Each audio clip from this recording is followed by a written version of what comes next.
If you're working in DaVinci Resolve 20 and you want a safe way to test new edits, create version backups, or try a completely different direction without touching your original work, duplicating a timeline is the perfect solution. In this video, I'm going to show you exactly how to duplicate a timeline in DaVinci Resolve 20, how to rename it for better organization, and a quick alternative method using Save Timeline As. This is one of those simple workflow habits that can save you from a lot of frustration later. And if you find this tutorial helpful, make sure to hit like and subscribe for more easy DaVinci Resolve tips every week. All right, let's jump right in. First, open your project in DaVinci Resolve 20 and go to the Media pool. If you don't see it, make sure you're on the Edit page because that's where timeline management is easiest to handle. In the Media pool, look for your active timeline. It usually has a small timeline icon next to it, which makes it easy to identify among your other media and assets.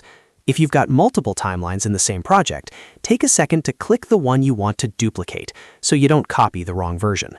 Once you've found the timeline, the fastest way to duplicate it is to right-click on it. In the menu that appears, choose Duplicate Timeline. That's it. Resolve will immediately create an exact copy of the timeline, including your edits, cuts, effects, transitions, and timing. On Windows, you can also use ctrl+D as a shortcut. On Mac, use command+D. If you prefer keyboard shortcuts, this is the quickest method and can really speed up your workflow once you get used to it. After duplicating, you'll usually see the new timeline appear with a default name like Copy 1. That name works for the moment, but if you're managing multiple versions, it's much better to rename it right away. To do that, simply double-click the name of the new timeline and type in something clear and organized. For example, you might name it V2, Final Backup, Music Alt, or Client Revision 01.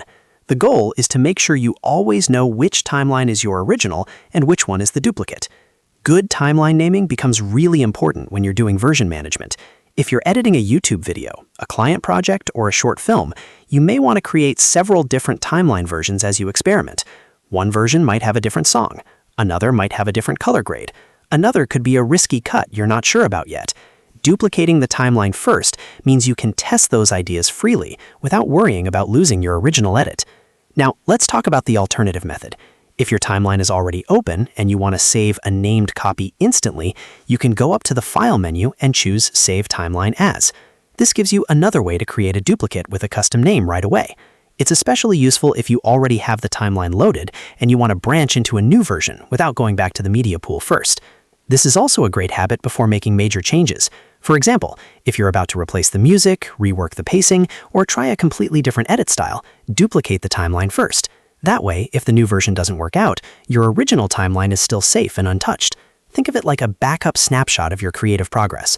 One small tip: after duplicating, always check that you're actually working in the new timeline and not the original one. It's easy to forget when both timelines look nearly identical at first, so take a moment to confirm the name before you start editing. That one extra check can prevent accidental changes to your main version. So to recap, the basic process is simple. Find your active timeline in the media pool, right-click and choose Duplicate Timeline, or use Ctrl+D on Windows and Command+D on Mac. Then rename the copy so it's easy to track. And if you want a faster menu-based option, use File, then Save Timeline As. That's all you need to create safe, organized timeline versions in DaVinci Resolve 20. If this video helped you, please give it a like, subscribe for more DaVinci Resolve tutorials, and turn on notifications so you don't miss the next easy editing guide. Thanks for watching, and I'll see you in the next one.